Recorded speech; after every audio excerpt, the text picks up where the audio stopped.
సుధా, మనం 5 సంవత్సరాల క్రితం 1 లక్ష రూపీస్ ఎఫ్డీ చేశాం కదా, అది మెచ్యూర్డ్ అయిందని బ్యాంక్ నుంచి ఇప్పుడే ఇన్ఫర్మేషన్ వచ్చింది. సుబ్రహ్మణ్యం పెళ్లికి మనం వంతుగా ఏదో ఒకటి ఇవ్వాలి కదా, ఈ డబ్బిస్తే ఎలా ఉంటుంది? ఏం మాట్లాడుతున్నారండి మీరు? అసలు మగపిల్లాడి పెళ్లికి మనం వాటా వేసుకుని ఇవ్వడం ఏంటి? లావణ్య పెళ్ళంటే అన్నయ్యగా ఎంతో కొంత బాధ్యతగా ఇవ్వాలి, అంతేగాని ఈ పెళ్లికి మనం ఇవ్వడం ఏంటండి? పైగా అమ్మాయి వాళ్ళు కోటీశ్వరులు, మనం ఎంత, మన డబ్బెంత?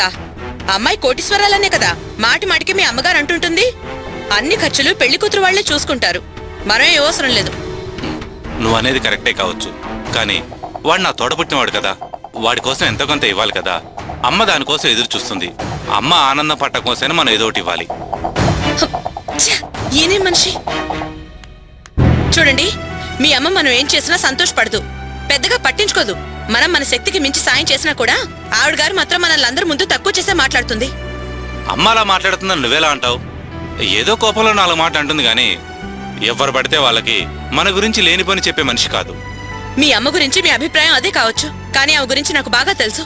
సుధా, నీకు డబ్బులు ఇవ్వడం ఇష్టమైతే ఇవ్వు, లేకపోతే మానే.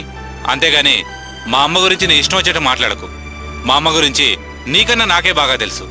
ఏం తెలుసండి? ఏం తెలుసు మీకు? ముందు ఆవిడ ఏం మాట్లాడిందో విని ఆ తర్వాత చెప్పండి ఆవిడ గారి గొప్పతనం గురించి. మీరు కరెక్టో నేను కరెక్టో వింటేనే తెలుస్తుంది. ఇదిగో వినండి.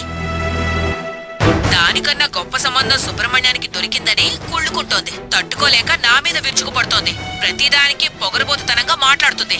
ఎంతైనా కుక్కతోక వంకరే అని అది అప్పుడప్పుడు మునిపట్లాగానే మాట్లాడుతుంది. అది నా మీద పితూరులు చెప్తుంటే దాని మాటలకి పిచ్చి సన్నాసి నా పెద్ద కొడుకు గంగిరెద్దుల తలాడిస్తున్నాడు.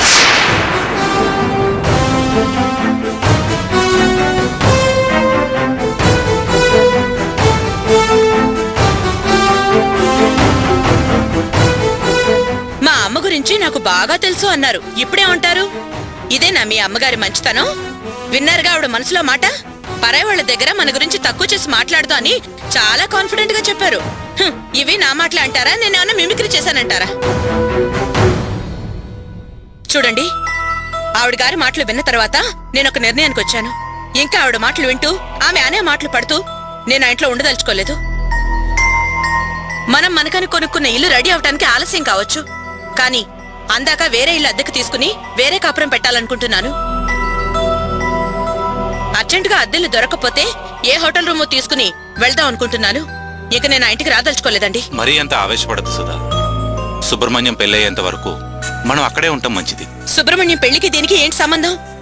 ఆయన గారి పెళ్లికి మనం ఉండి చేసేదే ఉంది. అందరిలాగానే పెళ్లికి వెళ్దాం వద్దాం, అంతేగాని మీ తమ్ముడు పెళ్ళయ్యేంత వరకు ఇంకా ఆ ఇంట్లో ఉండడం కుదరదండి. మన గురించి ఎవరో పరాయి వాళ్ళ ఇంట్లో ఇంత చులకనగా మాట్లాడిన తర్వాత ఇంకా ఓపిక పట్టడం నా వల్ల కాదు. ఒకవేళ పోన్లేని ఊరుకున్నా ఆవిడ మొహం చూసినప్పుడల్లా నాకు ఈ మాటలే గుర్తుకొస్తాయి. నేను సర్దుకుని కోపాన్ని అణుచుకుని ఉండలేనండి. ఎంతసేపటికి నీ మాట నీదే, నా మాట వినవా? ముందు నేను చెప్పేది కాస్త విను. ముందు సుబ్రహ్మణ్యం పెళ్లి కాని, ఆ తర్వాత నువ్వు అక్కడే ఉందామన్నా నేనుండను, సరేనా? అమ్మ నా గురించి ఏమన్నా కన్న కొడుకుననే హక్కుతో అన్నదని సర్దుకుపోయేవాణ్ణి. కానీ నీ గురించి మూడో మనిషితో ఎలా చెప్తుంది? ఆ విషయంలో అమ్మ మీద నాకు కోపం కలిగింది. అయినా ఇన్నాళ్ళు కలుసున్నాం, ఇంకా కొన్నాళ్లే కదా, వాడు పెళ్ళయ్యేదాకా ఉందాం, ఆ తర్వాత వేరే వెళ్ళిపోదాం. అప్పుడు దాకా ఓపిక పట్టు. మా అమ్మ చేసింది తప్పే, అయినా నా కోసం ఒక 4 రోజులు ఆగు. మన ఇంట్లో సంగతులు మనకు తెలిస్తే కానీ బయట వాళ్ళకి ఏం తెలిసే సుధా? ఈ టైంలో మనం బయటికి వెళ్తే నలుగురు 4 మాటలు మనల్నే అంటారు, మనల్నే తప్పడతారు. అలాంటి పేరు మనం తెచ్చుకోవడం ఎందుకు? అందుకే ఇంకొన్నాళ్ళు ఆగుదాం ప్లీజ్. అవును సుధా, అమ్మ ఇంట్లో మాట్లాడే మాటలు నువ్వెలా రికార్డ్ చేసావు? మీ అమ్మగారి మీద మీరు అపారమైన నమ్మకం పెట్టుకున్నారు కదా, నేను చెప్తే మీరు నమ్మరు. అందుకే మీకు వినిపించాలనే, ఆవిడ గురించి నిజం తెలియాలనే నా దగ్గరున్న 2 సెల్లుల్లో ఒకటి ఆటో ఆన్సర్ పెట్టి ఛార్జింగ్ పెట్టేసి వచ్చాను. దాంతో దీంట్లో రికార్డ్ చేశాను. ఇదో శాంపిల్ మాత్రమే. నేనింట్లో లేనప్పుడు చుట్టుపక్కల వాళ్ళకి మన గురించి 1 లక్ష చెబుతోంది తెలుసా?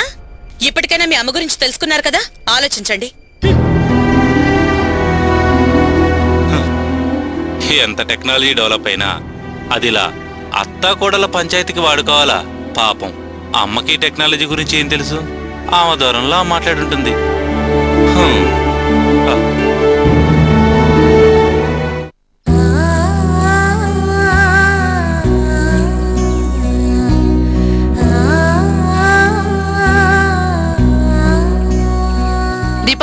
నేను కిరాణా కొట్టుకెళ్తున్నాను. ఏమే, మీ నాన్న చెప్పినట్టు నువ్వు ఇంజనీరింగ్ లో చేరుంటే నువ్వు ఆనందంగా ఆహ్లాదంగా ఉండేదానివి కదా. మీ నాన్న కోరిక తీర్చిందానివి అయ్యేదానివి. ఇలా దిక్కులు చూస్తూ దీనంగా ఉండేదానివి కాదు కదే. నేనేం దాని గురించి దిగులు పడట్లేదమ్మా. నర్సింగ్ కోర్స్ చేయాలని నేనే నిర్ణయించుకున్నాను కదా. ఏ టైంలో అయినా ఆ ఇంటర్వ్యూ కార్డ్ రావచ్చు. ఇంత తేలిగ్గా ఎలా తీసుకోగలుగుతున్నావే? నువ్వు నీ మనసుకు సర్ది చెప్పుకోవడం కాకపోతే నీకసలు ఇంజనీరింగ్ చేయాలనే కోరిక ఉందిగా. దానికోసం అప్లికేషన్ ఫామ్ కూడా తీసుకొచ్చావు. నీకే కాదు, డబ్బు ఖర్చు పెట్టి ఆ శ్రావణికి కూడా తెప్పించావు కదా. ఇప్పుడది ఇంజనీరింగ్ లో చేరిపోయింది. నువ్వలా శూన్యంలో చూస్తూ ఉండిపోయావు. ఎవరికో సాయం చేయబోయి నీ దారి చెరిపేసుకున్నావు కదే. ఇప్పుడు మేం నీకోసం బాధపడుతున్నాం. నీకోసం ఇంకెవరైనా బాధపడుతున్నారా? వాళ్ల దారి వాళ్ళు చూసుకొని నీకు కన్నీళ్లు మిగిల్చారే. ఎవరి గురించమ్మా నువ్వు మాట్లాడేది? ఎందుకే అర్థం కానట్టు మాట్లాడతావు? నేను ఆ శ్రావణి గురించి మాట్లాడుతున్నాను. కనీసం అమ్మాయి నిన్ను పలకరించడానికైనా వచ్చిందా? కనీసం అమ్మాయి నిన్ను పలకరించడానికైనా వచ్చిందా? దీపా, శ్రావణి, రా శ్రావణి. బాగున్నారా ఆంటీ? బావున్నానమ్మా. దీపా, మీరు మాట్లాడుతూ ఉండండి, నేను కిరాణా కొట్టుకు వెళ్ళొస్తాను. అలాగే అమ్మా, నువ్వు రావే. రావే, కూర్చో. ఇలాగా తినడానికి ఏమైనా తీసుకొస్తానుండు. ఏ వద్దు, ఇప్పుడే వద్దే. ఏంటి ఇంజనీర్ గారు, ఇవాళ చాలా హుషారుగా కనిపిస్తున్నారు. పోవే, అడ్మిషనే కదా అయింది, అప్పుడే ఇంజనీర్ ఏంటే? వేళా కొలవా? ఏమే, జాయినే కదా అయ్యాను అని నీకు అనిపించిందేమో, కానీ నువ్వు బిఈ తర్వాత ఎంఈ చేసి చాలా గొప్ప స్థానంలో నిలబడతావే. నిన్ను వేళ కొలంచటం ఏంటే పిచ్చిదానా? దీపా, నేను సాధించబోయే విజయాల గురించి ఆలోచిస్తూ నువ్వు సంతోషంగా ఎలా ఉండగలుగుతున్నావే? మనం కలిసి చదివాం, కలిసి ఇంజనీరింగ్ చేయాలని ఆశపడ్డాం. ఒక స్టేజ్ లో ఇంకా ఇంజనీరింగ్ చదవడం కుదరదని డిసైడ్ అయిపోయాను.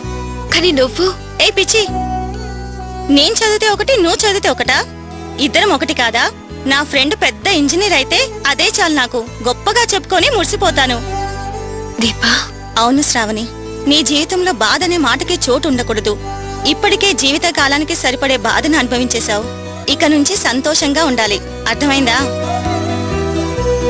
సరే. నీ ఫ్యూచర్ గురించి ఏ నిర్ణయం తీసుకున్నావే? ప్లాన్ ఏంటి?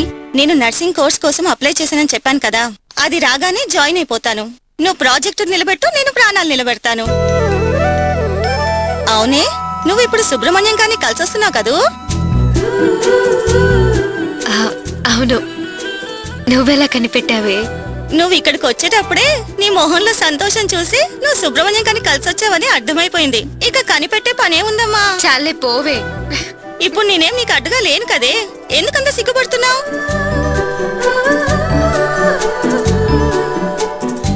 సర్లే కాని అసలు మ్యాటర్ కొద్దాం. ఇంత సిగ్గుపడుతూ ఏ రోజు నువ్వు నాతో మాట్లాడలేదు. ఏంటి విషయం చెప్పు, చెప్పవా?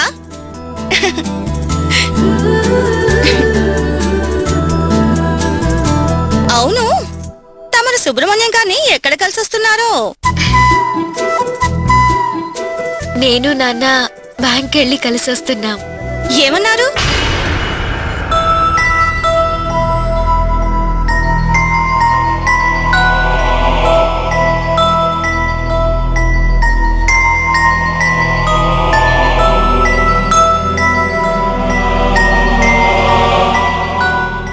ఆయనకి జరిగిన నిశ్చితార్థం గురించి చెప్పారు. రేపు సాయంత్రమే వాడి నిశ్చితార్థం కూడా జరుగుతోంది. దానికి నన్ను రమ్మని ఆహ్వానించాడు.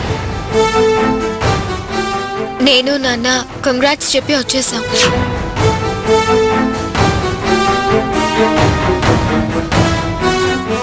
ఏంటి నువ్వనేది? ఆ రంగనాథాన్ని ఆట పట్టించడానికే కదా ఆ సుబ్రహ్మణ్యం గారు అతనితో అలా చెప్పింది.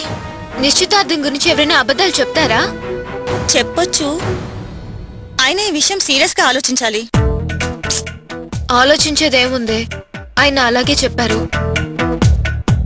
ఏయ్, నువ్వు తమాషగా అంటున్నావు కదూ? నిన్ను నన్ను ఆట పట్టిస్తావు కదా నువ్వు? నన్నే ఆట పట్టిస్తావు కదూ? ఏమే, ఏ టైంలో ఏం మాట్లాడాలో తెలీదా నీకు? సర్లేవే, ఊరికే తమాషాగా అన్నాను. నువ్వు సుబ్రహ్మణ్యం గారికి నిశ్చితార్థం అనగానే నా గుండె ఆగిపోయింది. ఆ రంగనాథం మండపంలో అన్న విషయం కూడా గుర్తొచ్చింది. ఆ రోజు కాలేజీలో నువ్వు సుబ్రహ్మణ్యం గారు అప్లికేషన్ మీద సంతకం చేస్తుంటే మీరిద్దరూ రిజిస్ట్రేషన్ ఆఫీస్ లో సంతకం పెడుతున్నట్టు ఊహించుకొని నవ్వుకున్నాం. ఎందుకు నవ్వుతున్నారు అని ఆయన కూడా అడిగారు. నేను సమాధానం చెప్పకుండా మాట దాటేశాను. ఇది కాస్త ఓవర్ అనిపించడం లేదు? ఓవరేం కాదే, నా ఆశ న్యాయమైనదే. నువ్వు ఇంజనీర్ కావాలని కోరుకున్నాను, అది నెరవేరింది. నీ పెళ్లి ఇలాగే అని కలగంటున్నాను, అది నెరవేరుతుంది. సరే కని నువ్వు సుబ్రహ్మణ్యం గారు ముందు ఆనందంగా ప్రేమించుకోండి, ఆ తర్వాతనే పెళ్లి, ఓకేనా? ఏమే, పెళ్లి తర్వాత ప్రేమించుకోకూడదా ఏంటి? అమ్మా అమాయకురాలా, చాలా మాటలు నేర్చావే. కనపడని రొమాంటిక్ థాట్స్ అన్ని నీలోనే ఉన్నాయే. దీపా, నువ్వు కోరుకున్నట్టు ఆయన నా సొంతమైతే ప్రేమగా చూసుకోవాలని నాకు అనిపిస్తోంది. ఈ జన్మే కాదు, ఎన్ని జన్మలైనా ఆయన కోసం పుట్టి కృతజ్ఞత చూపించుకోవాలని ఉంది. నా మనసులోని మాట ఇదేనే. ఖచ్చితంగా నీ కోరిక నెరవేరుతుంది. నీది మంచి మనసు, నీకంతా మంచి జరుగుతుంది. శ్రావణి, నేను ఈ మాటలు నిన్ను సంతోషపెట్టడానికి అనటం లేదే. మా నాన్నగారు ఎప్పుడు ఒక మాట అంటూ ఉంటారు, జీవితం ఎప్పుడు ఒకే విధంగా ఉండదు, వాళ్ళ వాళ్ళ గుణగణాల్ని, మనసుల్ని, ఆశల్ని పట్టి అవి మారుతుంటాయి అని. నీ జీవితంలో ఇంతవరకు కష్టపడ్డావే, ఇక అనుభవించేది ఆనందమే.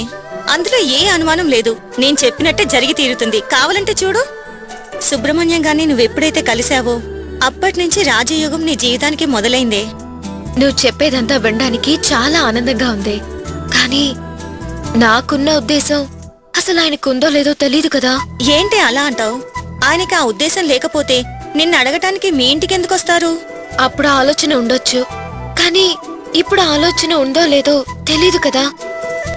నేను ఇష్టం లేదని చెప్పిన మరుక్షణం ఆయన మనసు మార్చుకుని ఉండొచ్చు కదా. ఏమే, ఒక్కసారి ఒక మనిషి మీద ఏర్పడ్డ ప్రేమ అంత తేలిగ్గా పోదే, మర్చిపోలేరు కూడా. నేను ఈ రోజు పొద్దున ఆయనకి ఫోన్ చేశాను. ఆహా, అందాక వచ్చిందా? ఏంటి సంగతి, ఏమన్నారు?